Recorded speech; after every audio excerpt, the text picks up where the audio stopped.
I won't stop hustling. But I just Granders and granddad's, greetings and salutations. Listen, it's the Black Abstract. We're gonna talk about Jerrod Carmichael has released a new special called Rothaniel. It's on Hbomax. I believe it got released Friday. So let's talk about it. As we all know, the big news about this special is that Jerrod Carmichael has decided to come out and reveal to the world that he is indeed a gay man. And listen, I've seen Jerrod Carmichael specials in the past, and you know I thought they were okay. He's not really my type of comedian. You know, I like animated comedians, Tony Roberts, JB Smoove, in terms of just what I like seeing when I go to a comedy show. I consider myself like a comedy connoisseur. In my pastime, we have a comedy club here in Buffalo, and in my pastime, I like to go to comedy clubs. Like this weekend, I'm going to see Desi Banks, just to see if his funniness can translate to stand up, because you know he's a social media. He got his start in social media, so a lot of them social media comics are transferring over, transitioning into doing stand up. And, you know, it takes a while. It's not the same. A lot of them realize, like, it's not the same type of thing. So I'm going to see how that turns out. Hopefully it's not crickets in the room because Buffalo is a tough crowd. But, yeah, initially I saw Jerrod Carmichael had a stand-up, some random stand-up years ago. Like I said, not my type of comedy. You know, he's kind of like, he's situational, but his jokes kind of drag. But I did wind up watching the Carmichael show, which came on, I believe, between 2016, 17, 2015, 17. And I thought that show was hilarious. Not only was it hilarious, it reintroduced me to Little Rel, who I had saw prayer in like a comedy special somewhere. It introduced me to Tiffany Haddish. Reintroduced me to David Allen Greer, who to me was like the gem of that show. And he had the OG mom on there. I forget her name. Not Viola Davis. I can't think of her name right now. I'm having a brain fart. But great sitcom. I was upset when it got canceled. I really thought it was good. Little Rel show didn't compare at all to the genius of the Carmichael show. And then after that, I didn't hear from him no more. You know, I saw him, his name in credits and whatnot. You know, he was doing stuff behind the scenes for Little Rel. But I didn't hear from him. So here he is once again, out of oblivion, with a new comedy special on Hbomax that I saw. And I was like, you know what? Let me give it a shot. You know, let me see what the hoopla is about, you know. And I wanted, you know, it wasn't because it was coming out. It was just because I was bored and I had nothing else to do. So the comedies, so what I will say about this special, starts off slow pace. He's still situational. But this time he has I don't want to say a theme, but he has a theme. He's focusing on family and secrets. That's like the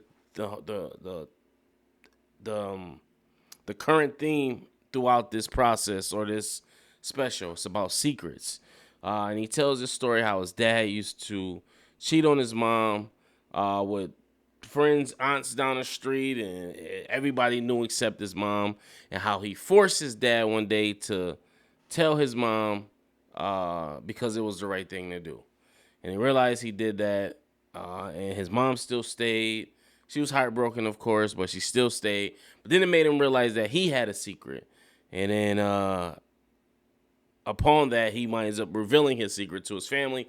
And he winds up telling how the secret is he's gay, wind up affecting his relationships personally and professionally.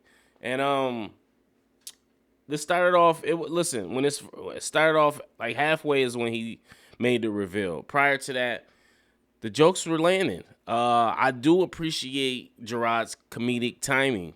He has an uncanny knack for that. His time frame, he waits in between jokes. And I was telling my girl when we was watching this, I said, yo, his comedic timing is great, because you have to understand as a comedian, when you land that joke and it lands, you have to give the audience time. Sometimes even before they laugh, you got to give them time to catch it. And then after they catch it, you got to give them some time to process it, laugh through it, and then give them time to kind of recoup and gain a footing for you so you can set up the next one. And I think that's what he did perfectly. He showed his vulnerability. I like that as well.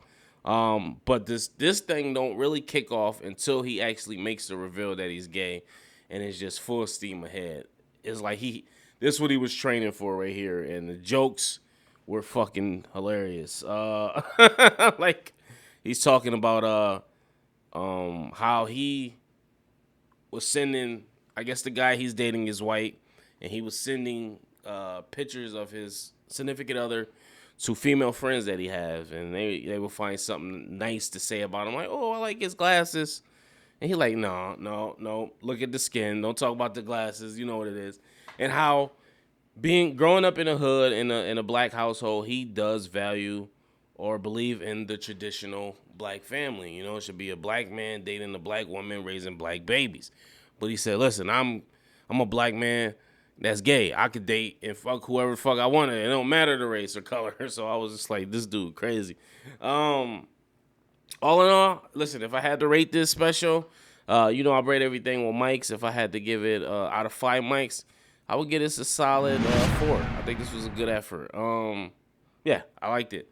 Let me know what you guys thought about it, though. Post comments below. Make sure you like, subscribe, hit the notification bell. And as always, peace, love, and prosperity. I go by Rothaniel. No, I'm playing. I go by the NonGradsEnt. Oh, and that was the reveal, too, was his name. His real name is Rothaniel. It's not Jerrod. Jerrod is a middle name that was given to him by his brother. His brother was naming kids. His dad decided to name his dad's, which is Jerrod's grandfather, and his mom's dad, which is the other grandfather.